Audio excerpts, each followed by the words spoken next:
Witchfire. Is it a smash? Or is it a pass? Let's find out. Hey, I'm Shadow, and this is Shadow Gaming. Now, I first looked at Witchfire when it was on the Epic Game Stores. I was never in my entire life ever going to pick it up on the Epic Game Stores, but it looked interesting as a concept. Finally, I found out it came to Steam, and that's probably the best decision they've ever made in their entire lives. Because of that, I decided to give it a go. Now, what first made me skeptical was the fact that it's 100% on the highest peak that you can ask for an early access game. It's 30 Great British pounds, which is a lot of money for something that's not out and it's still in early access. I don't tend to buy early access because you don't know what the quality is going to be like, even if reviews are positive. It's sometimes difficult to be able to interpret whether it's going to be a positive experience for a lot of people. But I said, well, fuck it, I might as well give it a go, so I did.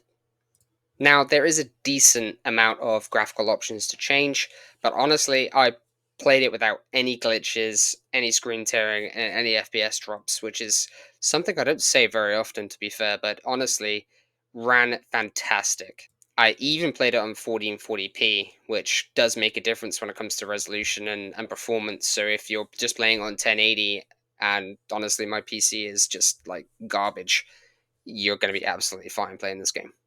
So when you first start the game, you're able to pick your archetype, which is essentially your starting attributes. You can kind of have a look at the descriptions and see which one benefits you, or what you prefer. They do all come with different weaponry, so there is different styles of play. Pick the one that's right for you. I mean, for me, I wanted to go in guns blazing with a bit of magic. I picked someone that's essentially got a pistol, a semi-automatic pistol, and magic, which for me was fantastic. But there's also things like a sniper class, something with a bit more long range, more magic focused, even more than my character. So there are different ways to go down.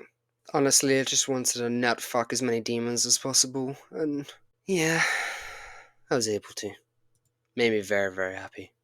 When you first spawn in, you essentially spawn into your home base. There is a little tutorial that you can go through. There's some text-based checkpoints you can do if you want to. You don't have to. When I first went into the home base, I kind of just wanted to explore. It's basically essentially a ruin that, witch hunters have, and they're able to use to be able to restock before they go on raids and things like that. So 100% makes sense in the lore. You have crafting stations and are able to research new gear. You're able to make potions, so essentially you need to get to help you on these type of raids. Not only that, but you can also upgrade your gear. You're able to research new gear, so if you don't like what you've got as a starting weapon, you can research something different and have a different playstyle. It's also where you can use Witchfire, which I'll come to a bit later, to be able to enhance your attributes and kind of push yourself in a direction for your character. Anyone who's played any type of RPG will kind of understand the attribute system. It's their own take on it, but it is there and it is a big foundation for the game. You don't get all access to the base straight away. You would have to spend more Witchfire to be able to get to all areas of the home base, which is fair. There is downstairs, when you manage to get some Witchfire, you can spend it and get through to a passage where there's a shop downstairs, a lovely troll down there who sells a bunch of juicy items that you can essentially use on these raids. So with all that said, you kind of gear up for raids. Now, there's many different lands to go to. Obviously, they're going to continue to add on research and spend on upgrading your gear. Obviously, you can also use that to get to different areas of the home base, which obviously I said earlier. Everything kind of costs Witchfire and gold, and enemies drop it. You can also find it in, for example, a dead tree, and you can just go and pick it up. You'll also find it in chests and things like that. So there's plenty around. The point of it is to be able to go, kill as much as you can, and be able to get out without dying. Obviously, if you die, unfortunately, you lose everything, and I honestly learned that the absolute hard way because I probably earned about 10,000 Witchfire, got a bit cocky, tried to take on an area that I probably shouldn't have, and, well, yeah, got fucked and lost everything. The portal system is something that we use to get around. So there's a portal from your home base into these different environments and maps. You'll also have portals in those maps to be able to get back. I think the point of the game is to be able to, kill as much as possible, grab as many resources as possible, and then get the fuck out of there, before you die. And that's kind of the risk you take. There's a lot of decision making, whether you're going to stay for as long as possible or you're just going to go for a certain resource and come back. It's entirely up to you, but it's 100% replayability. Now, the game looks fantastic. Really, really good for an early access game. I felt like the atmosphere was really dark and gloomy, and the music kind of sets the right pace for the environment that you're in. It's really good balance of atmospheric music and what's happening on screen. It does create that kind of tense atmosphere that you want from this type of game. The gunplay is really, really solid. I really enjoyed the gunplay and how the guns work, how they sounded. It felt like there's a bit of weight behind them, which is always a fantastic thing. Sometimes you just get guns that basically feel like paper shooters, but this was different. You can see there's a lot of care into the design of these weapons, and the sound and the quality, especially when reloading and things like that. It sometimes can be missed by developers, but honestly, they put a lot of time into kind of crafting the right sound for this.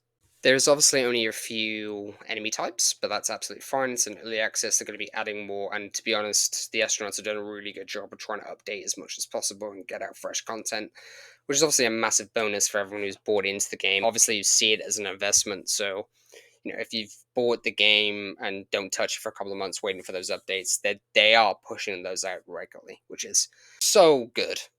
There are quite a variety of enemy types. You'll also have objectives on maps as well that you need to try and get through. I felt like all the enemy types were relatively easy, but you can upgrade the difficulty by going to the Genosis tab, which essentially you put some Witchfire in and it ups the difficulty for all the maps, but you also get more reward from it. So it's, one of those balances that you need to take and the decision you need to make. Ammo management is essential in this game, especially to start off with. You can run out of ammo really, really quickly, and you need to be able to either find more and get those keys that drop from enemies that you can be able to get to chests, or you just need to be more conservative about how you're killing things. Maybe you need to use a bit more melee instead of just using a gun all the time. It's totally up to you, but just be careful of burning out of ammo, because if you burn out of ammo and portals don't always open straight away, so you could be waiting there 40 seconds while it opens. You've got to be really careful about what kind of decisions you're making. It adds more suspense to the game, and it's fantastic. I'm just thinking the amount of time that I've put into this game really makes me a nerd, and honestly, that really upsets me. Nah, actually, it doesn't. I like being a nerd. So, at the end of the day, is it a smash or is it a pass? In my view, it's definitely a pass. For an early access game, there's plenty of content. You can go on, as many raids as possible. There's plenty of enemy types to look at. They've done a really good job with the setting and the lore, and obviously they're going to continue adding more. So it's definitely an investment. If you don't want to pay, the full price for it, then don't try and find it somewhere cheaper. But honestly, we should be in a culture where we're trying to really encourage new developers to make games, and this is a great way. If you can buy it full price, then please do. Then if not, try and get a discount code somewhere. But I definitely think that you'll have 20 hours easily of fun out of this game. There's no doubt in my mind that you'll be able to get that much time out of it. Obviously, I believe you'll probably get more out of it, especially with them updating it, but there is a good amount of replayability with it.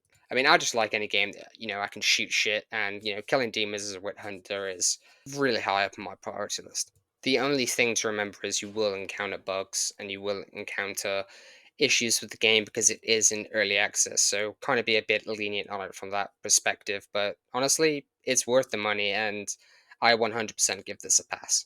So what you should do is go and get into your wallet, take out the amount of money that it costs, pay them, buy the game, download it, and then be like me and cool and play the game.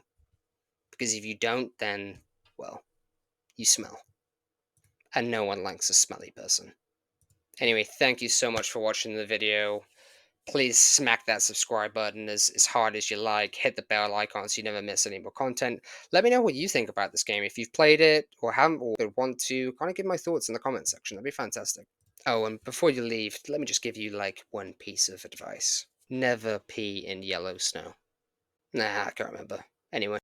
Bye-bye.